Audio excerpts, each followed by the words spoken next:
el final de nuestra resistencia al amor. Continuación del apéndice El buzo. Como Jung observaba al comentar las trágicas implicaciones de negar el inconsciente o la sombra. El hombre sin sombra es estadísticamente el tipo humano más común, e imagina que en realidad solo es aquello que le interesa saber de sí mismo.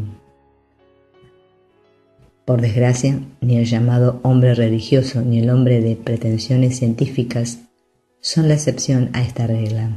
En las palabras de El canto de oración, compañero de un curso de milagros, la descripción de Jung refleja la odiosa dinámica del perdón para destruir, en la que las personas creen conscientemente que están siendo amorosas, perdonadoras y pacíficas, cuando lo único que están haciendo es proyectar su odio inconsciente sobre el mundo. Desgraciadamente, en la historia de las religiones y de las naciones del mundo pasadas y presentes, abunda la sangre derramada en nombre de lo que aparentemente son cualidades como el amor, el perdón y la paz. Sería difícil subestimar las trágicas consecuencias de semejante negación, y el mundo ofrece un doloroso testimonio de su eficacia. Es esencial, por tanto, que esta dinámica se entienda para que el error pueda deshacerse finalmente. No hacer el trabajo interior de perdón, de pedir ayuda al Espíritu Santo, para aceptar su corrección en nuestras mentes por nuestros falsos pensamientos, de aprender a aceptar la expiación para nosotros mismos, es la invitación al ego para que oculte su pseudo-realidad de pecado, culpa, miedo y odio, detrás del manto de respetabilidad, igualmente ilusoria, de espiritualidad y de religión. Todo el tiempo que estamos tan seguros de que nuestra posición es correcta y justa, estamos ocultando la caldera hirviente de odio que radica en el mar situado debajo del umbral de nuestra conciencia. Por eso podemos leer un curso de milagros como si Jesús nos pidiera que seamos buzos, lo cual significa que nos pide tomar su mano y bucear, aunque suave y cuidadosamente, en el abismo del sistema de pensamiento del ego. Con su amor a su lado, exponemos lo que aparenta ser el furioso torrente de pecado, culpa, miedo y asesinato de nuestras mentes, situado misericordiosamente bajo la cubierta de la noche y el horror del mundo, el ostensible dolor de vivir en este mundo corporal de especialismo y odio. Por consiguiente, la única manera de responder verdaderamente a la dirección del Espíritu Santo es desandar con él el descabellado curso que lleva al seno de la demencia, ascendiendo la escalera que la separación nos llevó a descender, después de reconocer primero que estamos abajo y lo que estar abajo significa realmente. El proceso del perdón, por lo tanto, nos llama a examinar, sin juzgar, el mundo sombrío de nuestras relaciones especiales, que es espejo del mundo interno de la oscura sombra de culpa.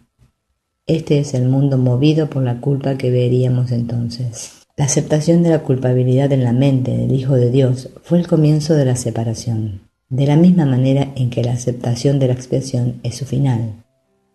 El mundo que ves es el sistema ilusorio de aquellos a quienes la culpabilidad ha enloquecido.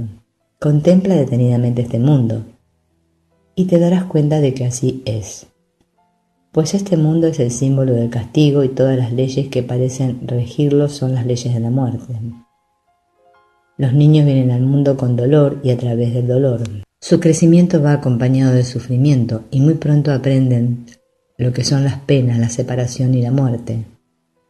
Sus mentes parecen estar atrapadas en sus cerebros y sus fuerzas parecen decaer cuando sus cuerpos se lastiman. Parecen amar, sin embargo, abandonan y son abandonados. Parecen perder aquello que aman, lo cual es quizás la más descabellada de todas las creencias. Y sus cuerpos se marchitan, exhalan el último suspiro, se les da sepultura y dejan de existir.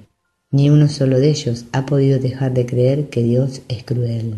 Y al tomar la mano del Espíritu Santo se nos conduce, por así decirlo, a las profundidades del sistema de pensamiento del ego, la defensa contra la corrección del Espíritu Santo.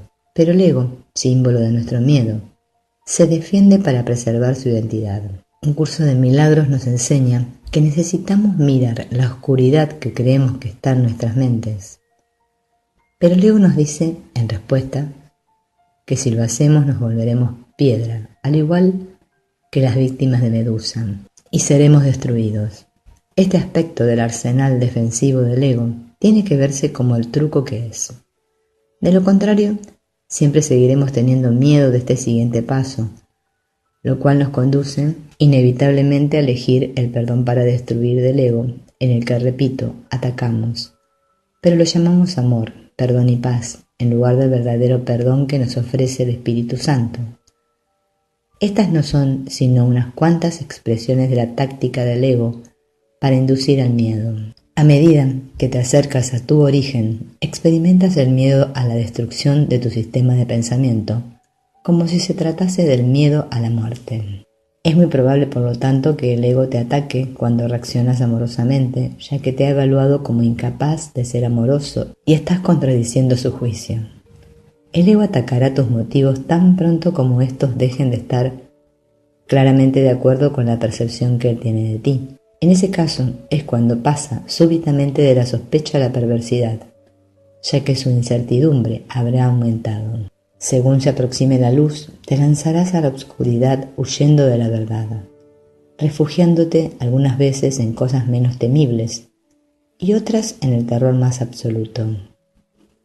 Te pide imperiosamente que no mires dentro de ti, pues si lo haces, tus ojos se posarán sobre el pecado y Dios te cegará. Esto es lo que crees y por lo tanto no miras. El ego, vociferando destempladamente y demasiado a menudo, profiere gritos que lo es.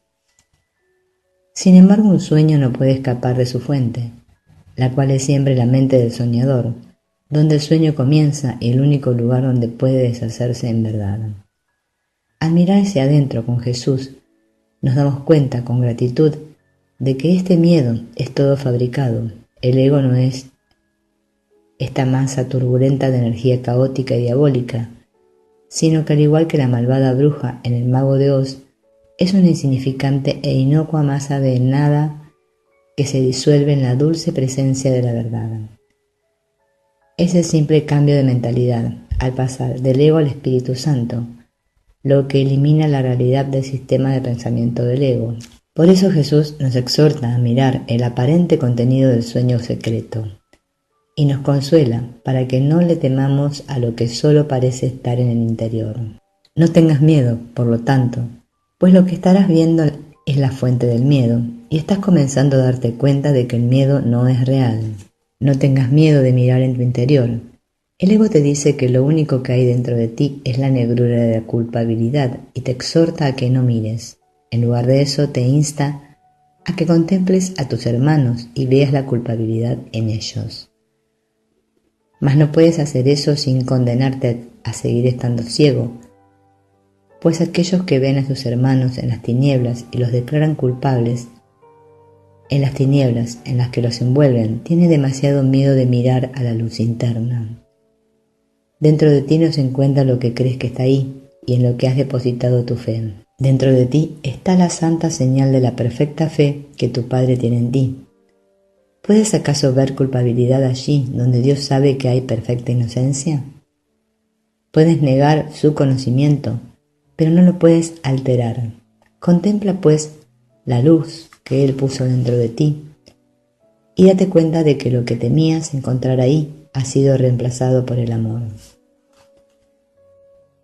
Cuando al fin nos zambullimos dentro de nuestras mentes, al cambiar la percepción de nuestras relaciones y el amor de Jesús es nuestro guía y nuestra seguridad, nos damos cuenta con gratitud de que, en verdad, no había nada allí, nada que temer, nada contra lo cual defenderse. Solo entonces entendemos que la preciosa copa y la bella princesa ya son nuestro tesoro buscado dentro de la mente, no en el mundo, el tesoro para ser aceptado, no ganado.